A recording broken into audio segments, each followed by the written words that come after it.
约的武器，豹2，美国的 M1 坦克。也要想当年的乌克兰前防长啊，列兹尼科夫说，莫斯科怎么走？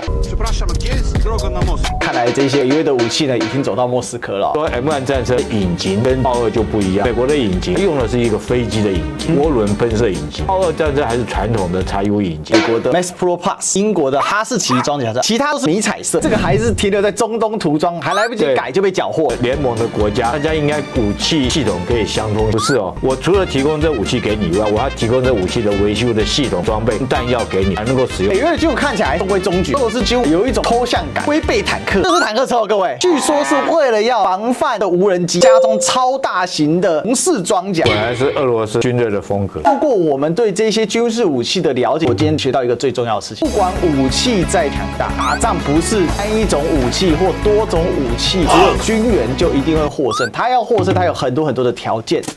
Ladies and gentlemen, welcome the host. 欢迎收看今天的户外座谈，我是主持人历史哥李修。我们今天继续聊专家讲堂啊。最近有个事情呢，伤害性不大，侮辱性极强啊。因为最近国际诡谲多端，但是总有一些乐子人在整活。但如果当这个乐子人整活，他不是网友，而是一国的元首，那怎么回事呢？普丁呢，最近连任成功哦，因为呢，正逢啊这个俄国的二战胜利日，他就在他的胜利广场上呢摆了非常多北约的武器啊，哦，包括呢非常知名的，比如说豹6啊、豹2啊、豹2 A6，还有呢这个美国的 M1 坦克啊。那也要想当年呢，这个乌克兰前防长啊，列兹尼科夫说啊，莫斯科怎么走？看来这些北约的武器呢，已经走到莫斯科了。为什么会这样啊？其实它呈现出了最近啊，在俄乌战场上啊，俄罗斯的攻击很强，而乌克兰呢，几乎是趋于一个被动哦。那到底有哪些武器呢？那为什么这些武器会被俄罗斯这样击毁，然后拖到了他的现场？这里面的这个战争到底又发生什么样形态的变化呢？我们今天来好好聊一聊啊，这个军事的问题啊，尤其是陆军的问题，一定要来请教一下陆军的专家。我们来欢迎厉正杰将军，将军好。历史哥好，各位观众大家好。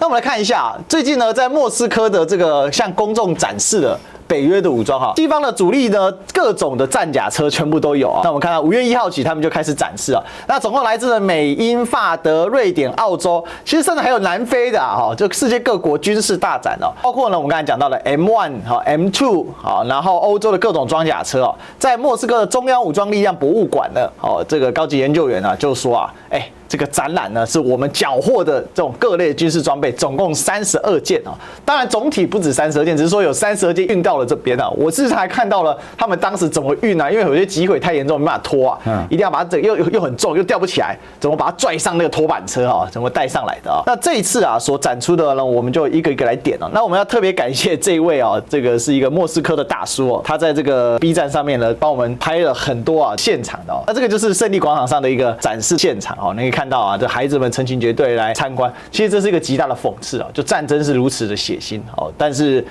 这个广场上呢是如此多的孩子哦。在进入这个武器之前呢，我先来请教一下将军，就是说怎么会变成北约军事大展在莫斯科的胜利广场？这也太荒谬了吧！其实我特别要讲哦，这场战争当然就是乌克兰只是一个代理人而已，就是北约集中他所有的军力来协助乌克兰跟这个俄罗斯来做一个这个军事上的战争。那为什么会有这场战争的发生？然后北约国家会支援给他？我必须要有一段历史了，就是当初苏联解体的时候，乌克兰本来是有原子弹，那美国这些为首的西方国家就怕乌克兰有原子弹不受控制嘛，就跟他谈了一个条件，说那你把原子弹销毁，那这样的话以后如果说是万一你这国家有军事上安全的问题来讲的话，我们就提供给你保护，也同意他加入北约。但是他加入北约就等于是北约东扩嘛，俄罗斯就没有办法接受这件事情。那乌克兰现在把自己原子弹都销毁掉了，所以他确实是没有这个有用可供使用的武器。他原来认为说是复活武器就是原子弹，那销毁之后他没有。那但是北约这时候要同意他加入，可是俄罗斯来讲，他就坚决说你不可以加入，所以发生了这场战争。在这种状况之下，北约就变成说是他就帮北约打这场代理人战争。那我们也看到，从战争开始，从美国为首的北约国家就不断的提供他各种军援，一直到最近美国还批准了610亿的这个美元的军援武器给他。所以北约的武器到这边来是很理所当然，当然是杂七杂八各国，从英国制的、德国制的、这个瑞典、这个美国的都有，所以这不稀罕。那我这边要特别说明一点啊，你不要以为北约武器都同一种武器可以通用。我举一个大家最常听到的155口径榴弹炮弹，说现在不足嘛。你知道北约其实这些国家还各有小心眼，联盟的国家大家应该武器应该系统可以相通相容，对不对？你国家的炮弹，然后到我这边来我就可以用，不是哦。美国的M777榴弹炮，英国的炮弹就装不进去，然后德国炮弹也装不进去，各有各的系统，所以各有各的武器。它的口径虽然说一样，但长短是不一样。发射装的火药或什么东西，发射药的数量也都不一样。所以各国你不要看口径相同，武器系统是不一样。说 M1 战车来讲的话，它的引擎跟这个豹2就不一样。这个美国的引擎其实刺油很凶，它讲明白一点，简单一点讲，它用的是一个飞机的引擎，涡轮喷射引擎，所以它的那豹2战车还是传统的柴油引擎，虽然说马力都很大，但是完全不同的系统，甚至于炮的口径、膛线，我们都知道它口径虽然说是1.2洞，像英国的挑战者，它是膛线炮。它是有膛线的，所以它没有尾翼。但是这个美国的或者是德国的豹2坦克来讲，他们都叫做这个脱壳滑膛炮，它是脱壳的，打出去跟一支箭一样，它是用尾翼来稳定它的飞行方向。所以他们北约国家来讲的话，也都各有各的心思，各有各的想法，所以各国家的武器不见得通融共用，所以就变成一种为什么这么多种。这个北约国家武器的，就是我除了提供这武器给你以外，我还提供这武器的维修的系统跟装备跟弹药给你，你才能够使用这种武器，而不是说我用了豹2坦克以后，对英国来讲送来的炮弹，德国送来炮弹，我都可以用豹2坦克来发射，不是？它各有各的武器系统功能，各有各的维修体系了，所以什么五花八门，各种系统都有。所以呢，刚才将军提到了M1A1 坦克跟豹2坦克，真的就给你展示在这里。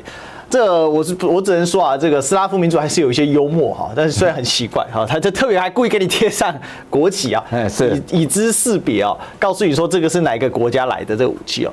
但我必须有一个疑问，就是不管是 M1A1 坦克或者是豹2坦克，都说是一级的最强的坦克，装甲又厚，战力又强，那对上了俄罗斯的坦克都有优势。现在呢，全部双陈列在这个地方。其实我们每一种武器新出来隔一段时间就会淘汰。我们从这个历史战史上面来看的话，当这个原来我们看到拿破仑战争时代，都两边部队对不对列一个方阵，然后互相上刺刀，然后开始齐步走向前面推进。但是等到机枪发明以后，这你就不能用这种方阵作战的方式，你就必须要这个各伞兵距离5公尺以上或10公里以上，然后卧倒前进，那个战术就改变了。当2次世界大战是壕沟战，对不对？大家互相挖壕沟，阻止敌人的前进。但是等到战车发明以后，第1次世界大战有战车以后，这个壕沟它就这种战术就没有用了。那尤其是像2次世界大战，我们看到原来是这种主力型的战舰，大和号啊，或美国的这个密苏里号这些主力战舰来讲的话，就毫无用武之地，因为航空母舰的出现。那2次世界大战开始以后，现代无人机的出现，变成战车已经不再是主宰战场的一个洪流。那我们这次本来很期待双方会不会在这边再一次像2次世界大战一样有坦克大决战的那种场面发现，但事实上到现在都没有。为什么？因为无人机出现了。我们几次看到从这个不管是第1次刚开始2022年这个作战爆发的时候，俄罗斯的战车部队开到乌克兰去，很快就被击灭了很多辆，等于一排战车的团灭。然后一直到现在乌克兰来讲的话，它的战车也受到很多攻击。我觉得最主要是几种武器的新的发明。第一种是无人机对战车的这个杀伤力是很强大的。一个很简单的无人机，我们就是所谓不对称的作战，对不对？它就可以对战争造成很大的杀伤力。另外来讲，美国也提供了标枪飞弹这种专门针对战车的反坦克先进的飞弹武器。那另外就是空军的这种炸射飞弹炸射来讲，对战车都构成很大的一个致命的一个杀伤。所以我觉得说是战车未来在陆战上面可能它会渐渐失去它的功能性。这一次的 M1 坦克，它好像击毁的数量相对是比较少。那豹二的话，据说不少已经在前线已经阵亡了。但是什么造成了彼此之间这样的一个差异？哎呀，这个东西讲起来，就是说美国的阴谋了。美国的阴谋。对，因为刚开始北约国家说要提供乌克兰武器的时候，这个第一个美国就叫德国先提供。所以德国来讲的话，其实也很无奈，他不太愿意提供。为什么？因为你知道这个战车其实代表一个国家的很大一个商业利益。对，如果我的战车在战场上没有展现很好的效果来讲的话，我可能人家以后就不买了。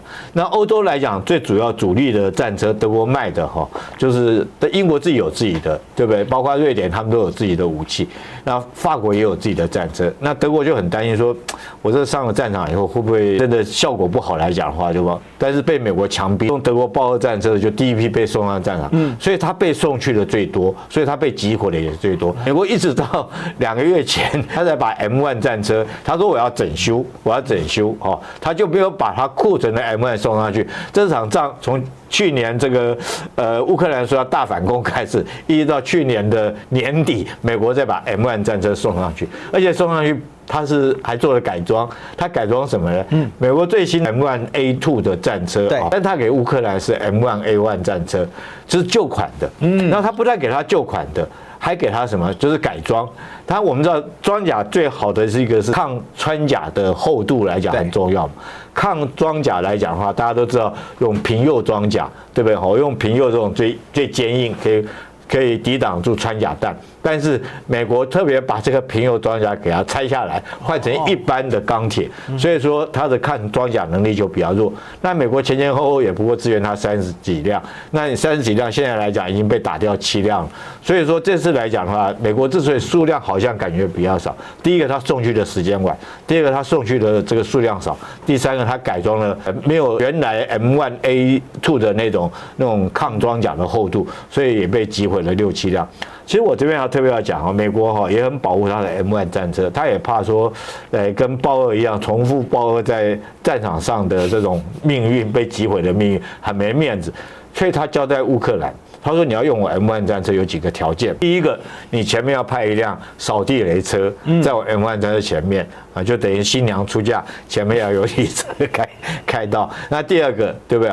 我这辆 M1 战车旁边要有一辆拖车，就是说，如果说万一我故障抛锚会不会击毁，马上要拖回来，不可以沦入苏联之手。就是跟新娘说，前面要有礼车，后面还有一个伴娘搀扶的在旁边。那第三个，他说你一定就是不可以用在第一线了。”但是那次为什么会被击毁呢？就是阿夫迪夫卡战役的时候，我们知道阿夫迪夫卡战役，这个乌克兰的军队是被俄罗斯包围嘛，非常紧急，很多的部队在里面被包围，等于说讲起来算是一次的溃败了哈。因为我们战术上面，如果说有主动脱离或被动脱离，像最近来讲，舍尔斯基他指挥部队，他认为战况不利来讲的话，他以保全有生战力为主，他就主动脱离战斗。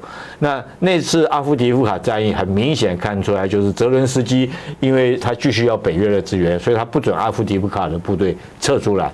然后不准撤出来以后就怎么样？就一直在那边打到最后实在是弹尽援绝了，整个后勤补给线都被俄军切断了，所以说是很仓皇、很仓促的后退。那军事术语这个叫做是被动脱离。那边打边跑的状况下，他就必须要有一支部队去掩护这支撤退的部队。对，那很匆忙的状况下，那时候乌克兰就不理美国的规定，他就把 M1 战车投入到战场。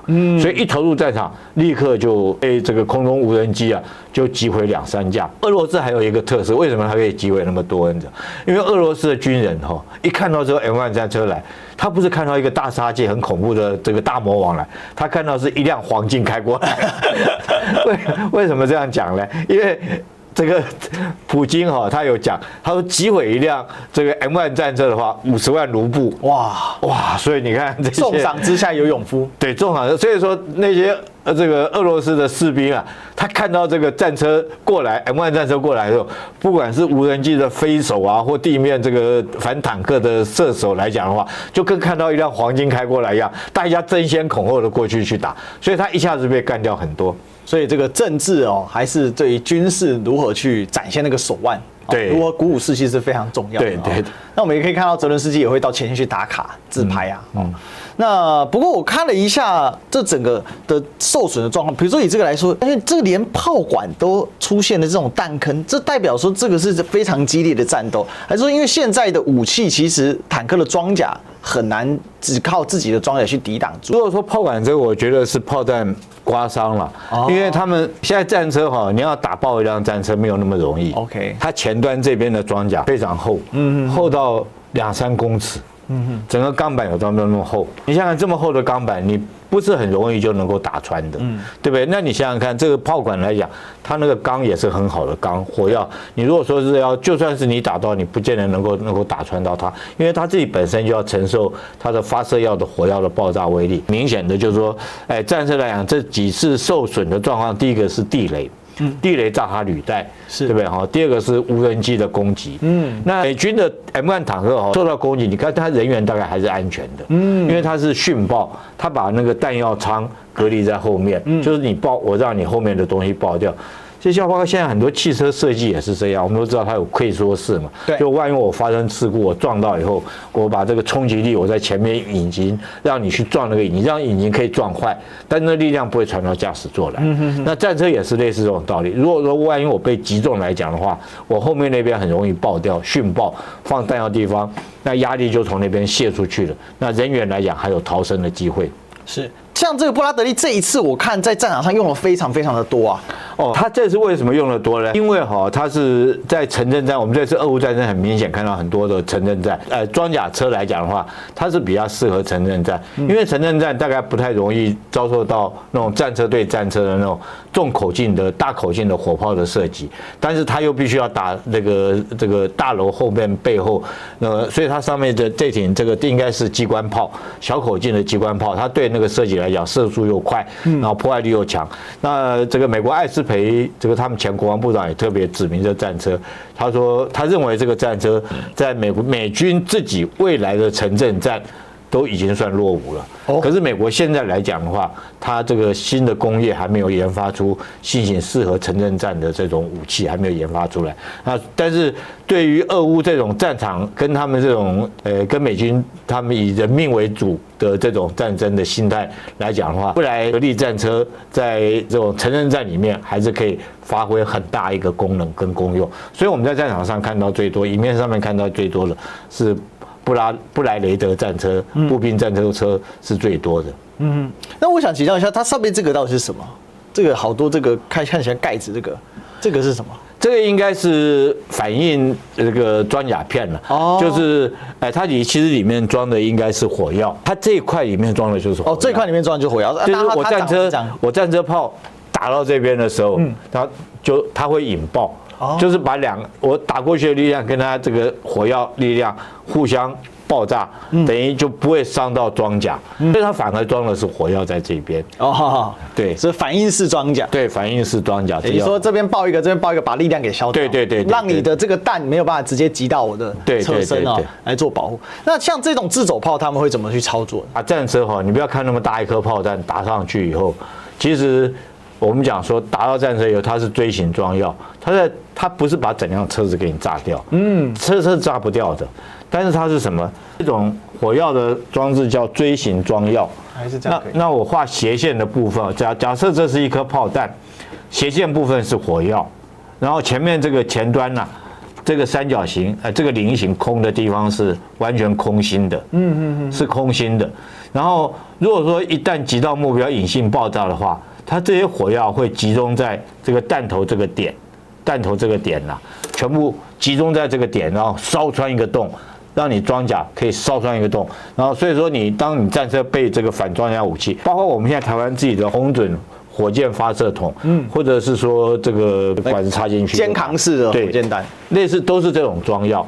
那它这种装药打上去不是整个给你爆掉，而是就是我集中所有的热量，火药热量，把你装甲烧穿一个洞。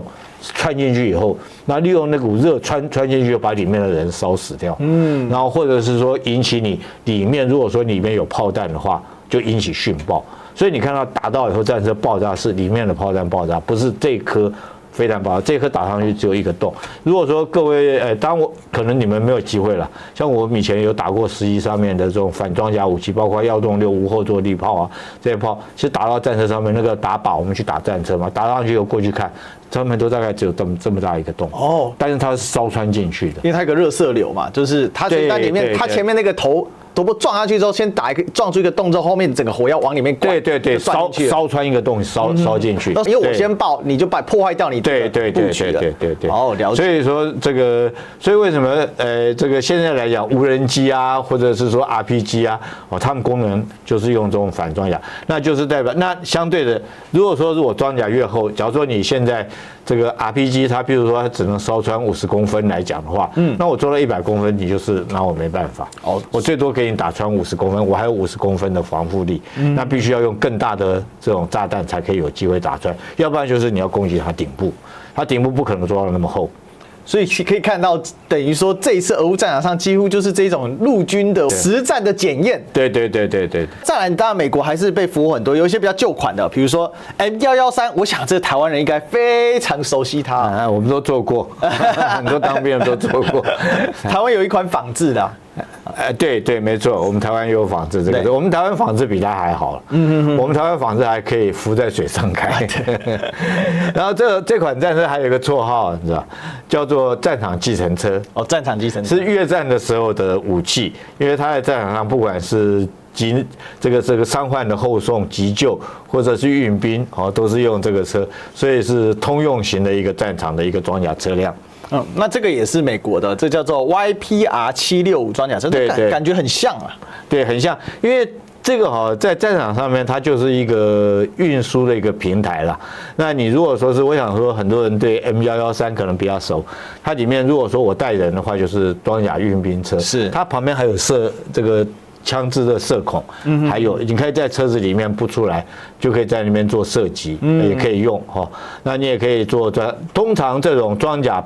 我们叫装甲步兵车，就是它跟装甲车是搭配来使用的。那战车是主要的发扬火力啊，这个是运送步兵。那看战场状况，如果说是像遇到城镇或者比较复杂地形的话，那装甲运兵车就走到前面把步兵放下来，对吧？步兵在前面看，然后避免说是反装甲武器啊，或者是埋伏一个士兵带着这个对战车攻击，那是属于步兵的一个任务。但如果说是开阔地形来讲的话，就战车在前面冲，那这个步兵战车跟在后面打，所以这是步战协同的一种武器。那因为步兵为什么要跟战车协同，要有这种车子呢？因为步兵走得比较慢嘛，你再怎么走，你也不可能跑得比战车快，对不对哈？所以双方速度要一样。所以因此来讲，步战要协同，你就必须要有步兵战斗车，不然的话，你的纯步兵的这个用跑步速度，你人会累嘛，那你也不可能跑得跟战车一样快，所以必须要有这种车辆来应付，来跟着战车一起作战。那另外，随着战场状况不同，有时候你要用战车炮，但如果说是对付一些这个伞兵啊或步兵来讲的话，你就不需要用到战车炮，战车炮毕竟是有限的了。那大概就是用这个，主要是用步兵啊，或者是机枪来做射击，那这个车就很好用了。所以，但这个车那么旧，为什么还会摆到乌克兰战场？这个美国斗内的吧？会不会是我们台湾斗内过去？我看我们台湾有武器过去啊。我们台湾最近说是美国攻击俄罗斯攻击乌克兰，有一个叫做霍克飞弹有没有？就是我们台湾的鹰式飞弹了。那时候我们鹰式飞弹淘汰掉，我们换爱国者3攻3飞弹以后，那美国就把这批飞弹送到乌克兰去。霍克就是 Hawk， 就鹰式。对，就是鹰式。另外一个这其实，在欧洲这次战场上，这次展览的，另外还有一辆比较特殊的车辆，我也可以跟观众讲一下，是中国大陆制造的皮卡。皮卡，它也是长城牌，叫风骏5。这次在战场上也有在这边展览出来，它是皮卡，就跟阿富汗那种车子一样。那我们从中也可以看出来，就是乌克兰这次来讲是等于说收集了各国能够使用武器都就北约各国啊能够提供给他武器他都用上，不管新啊旧啊，他都全部凑合得上。那这有一个很大一个问题，就是说你等于说这个万国牌来讲的话，你的后勤保养或作战体系就不见得能够得到一个充分的后勤保障跟资源。那还有很多武器啦，哈，这个要一个个介绍完，恐怕没有办法啊。不过我们大概也带大家看一下，说这个 AT-105哦，萨克逊装甲车，它这个造型就跟美国而且它是轮型。我发现它是轮型装甲哦。对，那这个是 M1150，这个也是美国的哦。是。那这个功能可能都不太一样。那另外呢，竟然连芬兰的都有哈，芬兰的 XA18洞啊装甲车，还有呢，这台蛮特别的，这一台啊，据说是乌克兰军事工业的新结晶哦，亚速人战术支援车。这个看起来是不是也是类似那个？其实就跟布莱德利战车是类似的。其实你不要小看乌克兰，乌克兰本来就是一个军工业大国。以前苏联时代，很多的兵器生产都是在乌克兰生产的，包括到它说航空母舰都可以做，只是说它有没有这么多的资金而已。它技术来讲的话是没有问题的，所以它自己可以生产它设计的武器。我这边补充说明一下好了，轮型车辆它的优点是在哪里？也就是机动性比较方便。硬式的道路来讲的话，如果说是路面来讲，它跑得可以比较快嘛，时速可以到80几公里。那履带车辆来讲的话，它的优点是在越野性能比较强。对。那另外来讲，履带车辆比较重，所以你看美国来讲的话，他们现在这个在有些装甲车啊，它都改成轮型。为什么？它比较轻，它可以用空中运输，很快可以机动部署。这是轮型车辆的跟装甲车辆、履带车辆的优点跟缺点，差别在这边。是。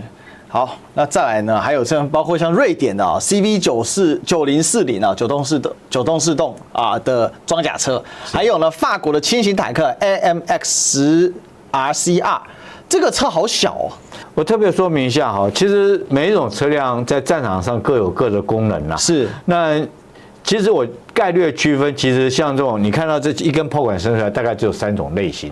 区分为第一种叫做装甲运兵车，它是一个平台，你载人的话，它就是运兵。那你可以在上面装上各种不同的武器，比如说你可以装上这个标枪飞弹啊，或者装上防空的刺针飞弹，对不对？各种武器要发挥它的功能，对不对？长短并用，有长的好处，短有短的好处，对不对？取直兼顾，有取射武器跟直射武器都必须要能够互相的搭配，互相的辅助，才能够发挥整体的战力。所以说，一辆战车它只是一个平台。你如果像我们在上面如果装上雷达，它就是雷达车。你在这上面，我们台湾也是这样。我们说悍马车，因为你看悍马车上面有装上机枪的，悍马车也可以装上雷达，也可以当做战场这个急救的救护车也有。所以它只是你要把它当做一个平台来看。那战车最主要是那门炮了。那炮车来讲的话，它虽然也是履带，但是它主要是取射武器，它不是直射的，它是当做炮兵的炮，把它装在履带车辆上面。是。好，我看到的是说，它这个是轮型的坦克车，对，很有意思哦。然后再来还有像是这一种这个比较像是卡车形态的啊，比如说土耳其的刺猬装甲车，澳大利亚的大毒蛇装甲车，哇，这个真的形态真的很多，所以说各国都有啊。对，各国它依据他们自己国情的需要，依据他们作战的环境，他去设计他们自己的车辆。当然，这军工比较强，那像我们台湾自己比较弱一点来讲的话，对不对？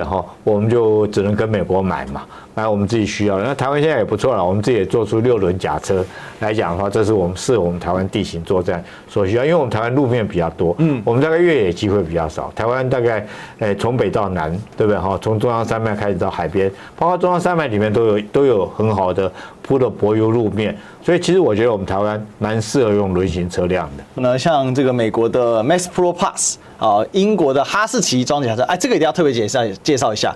其他都是绿色啊，就是迷彩色。为什么这是黄色呢？因为这个还是停留在中东涂装，还来不及改就被缴获了。对，它可见的这次战争来讲，这个英国来讲，从这个中东，因为中东很多地方是以前英国的殖民地了，来不及喷，基本上它的适合那个地方作战地形的漆，所以它还是沙漠的涂装，它就已经送过去。可见的这次来讲的话，北约军援乌克兰来讲也是非常的紧急。是，那还有像这个南非的 MK2 装甲车这应该是其他国转让的。那可以看得出来，就是说还有对美国的悍马M151悍马 M， 这个台湾就比较熟悉了，这个台湾现在还有嘛？对，我知道这个 N1151还有。对，我有做过。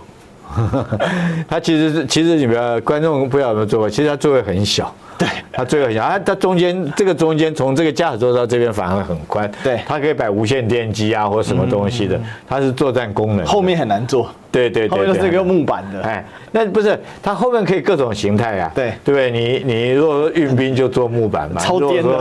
如果说是你上面也看过，在中东战场上面，它把后面改成一个这个机枪的射击的一个炮塔的一个形式，它就当做一个轻型的一个机炮射击车。所以说悍马车其实你后面功能很多了，也看过它把它改装成救护车的也有。目前俄罗斯的军武长什么样啊？北约的军武看起来还是中规中矩啊。俄罗斯最近军武啊，有一种这个，他有句网友说的法叫抽象感啊。这叫什么？这是龟背坦克啊。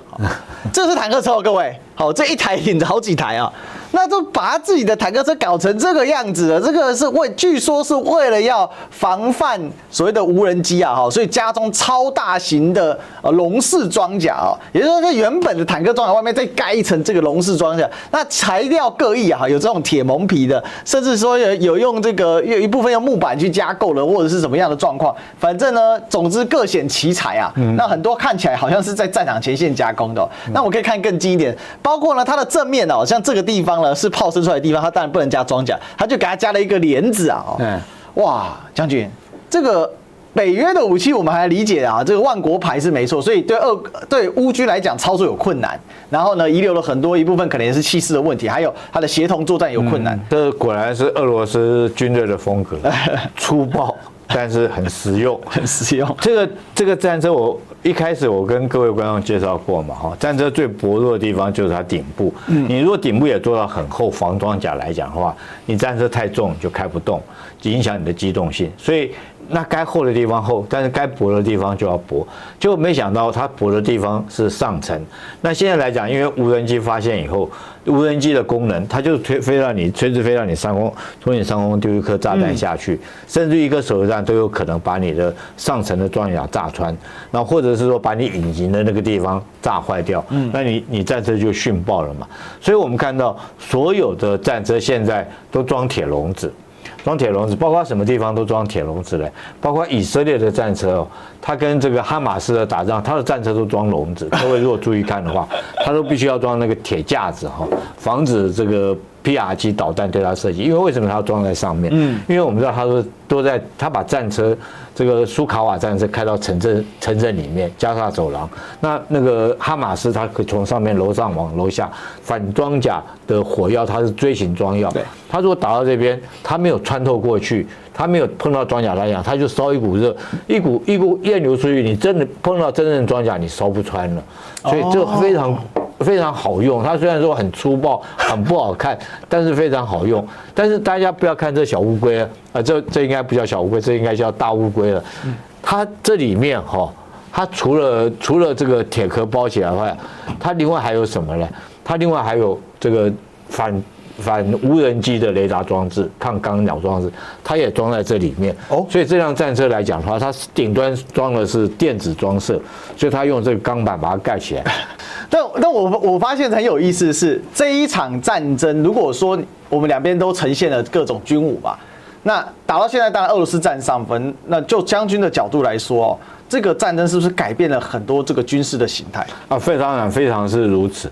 譬如说最明显一件事情，对不对哈？我们不再看到有坦克那种钢铁大洪流的坦克大决战的场面不再出现。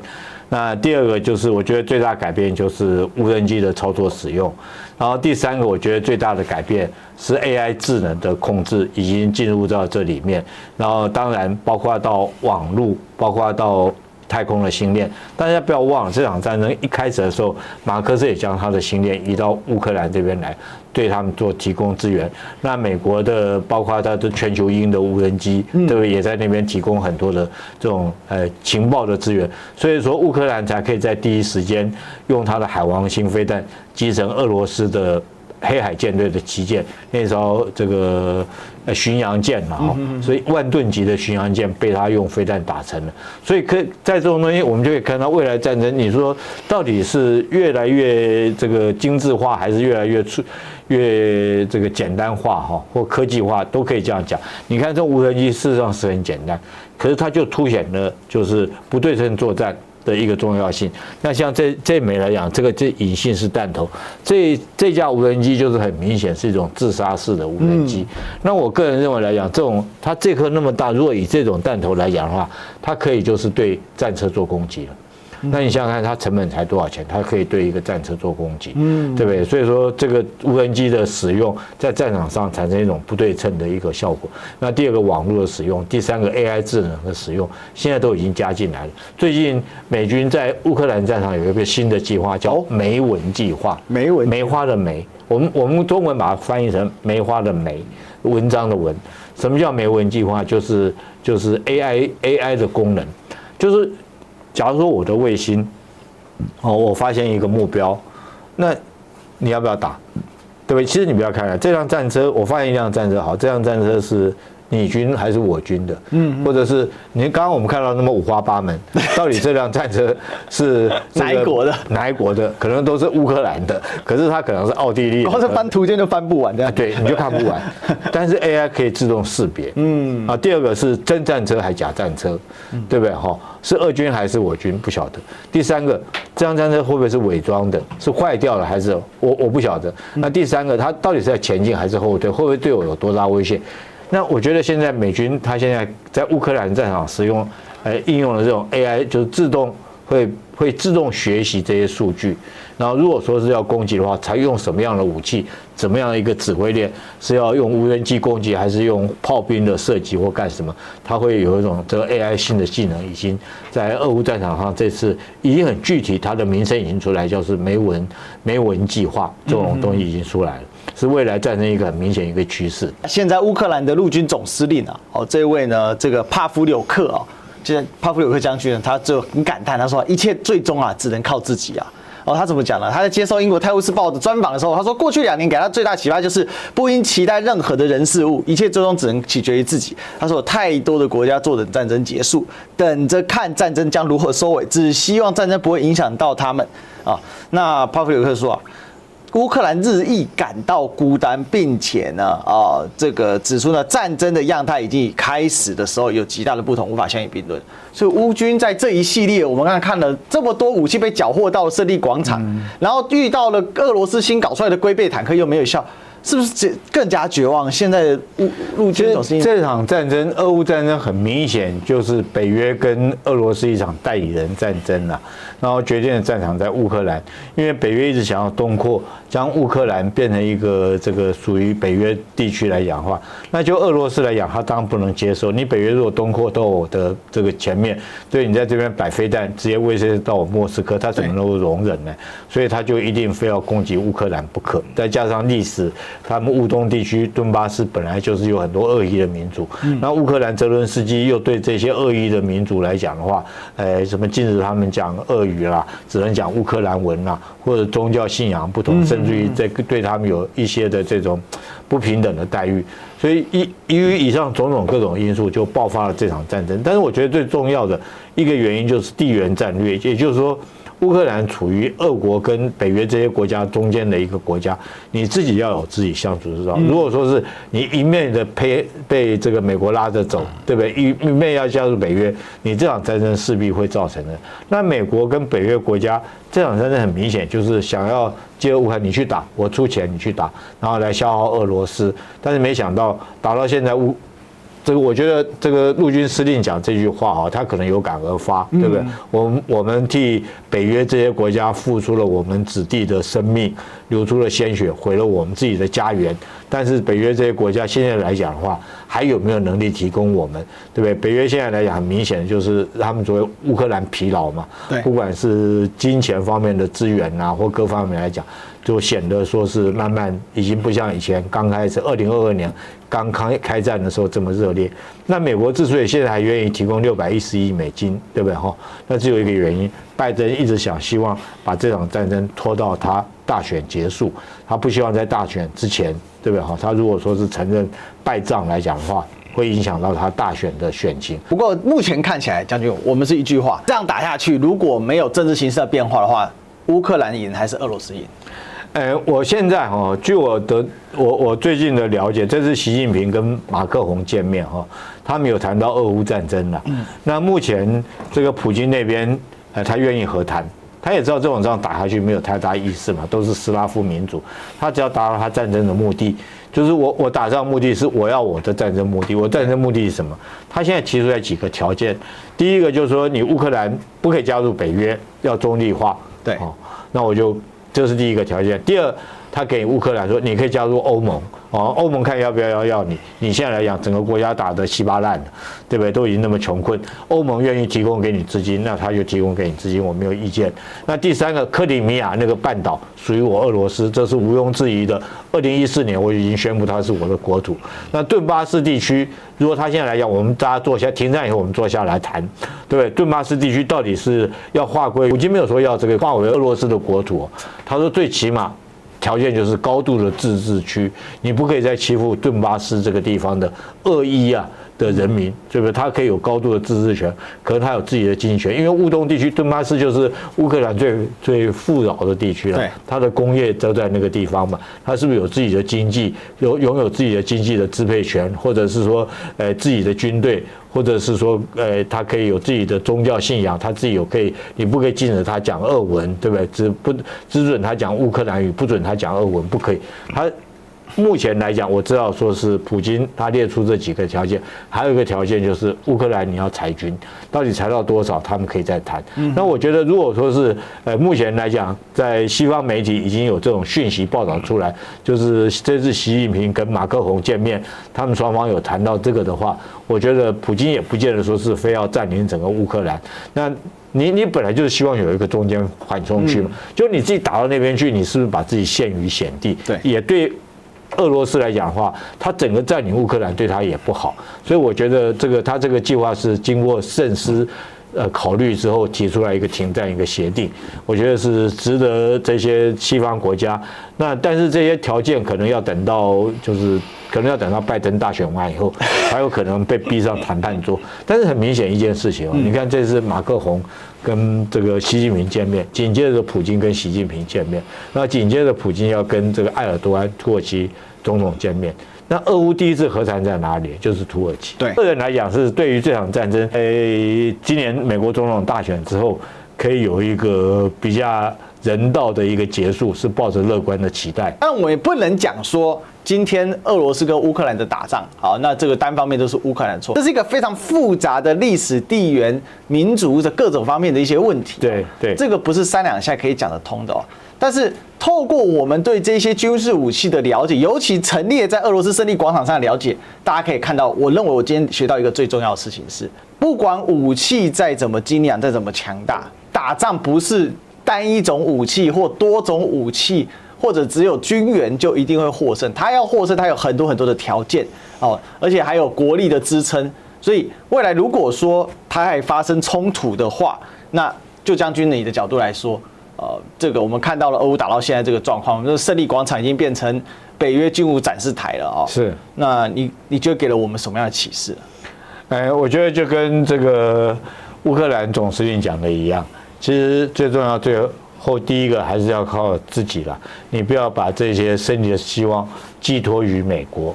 从这次美国对乌克兰、北约国家对乌克兰的资源越来越薄弱，这是给我们一个警惕。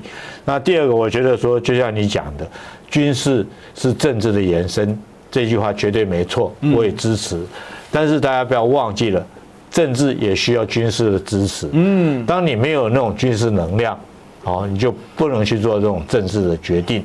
对我们台湾现在军事能量，如果跟两岸之间做一个比较，那我们自己这个很残酷的一个现实，就是它最起码国防经费是你的20倍以上。那你是不是还要用在军事上面？如果说没办法支持你这个完胜打这场战争来讲的话，那你政治上面你要做什么选择？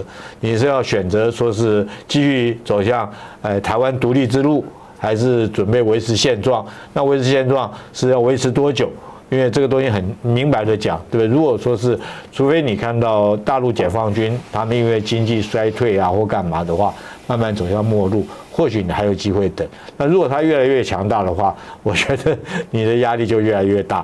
那第三个就是说，如果说是要统一的话，用什么方式来这个，就是像明斯克决定一样，对不对？让台湾保有高度的自主、独立。主权，对不对？我觉得这东西，当然，我是一个军人啦，哈，我只能说就军事方面来讲的话，来做一个分析。那政治上面要怎么决定，对不对？我觉得要靠这个两岸的政治领导人的智慧来做一个判断。但是我相信一件事情，对不对？哈，我们台湾海之间，我相信大陆解放军，尤其是习近平，他绝对不会轻易的发动战端。好，虽然他武器再强，最后我想讲一句话，就是以大事小，以人，对不对？哈，以小事大，以智。我们台湾毕竟处于比较小的一个地位，那我们怎么样用智慧来面对大陆？那也希望大陆来讲，那边要以人的心态来对付我们台湾。我想将军刚才已经把我们讲得非常的完整了，好，那包括我们今天为什么要罗列这么多军武呢？也是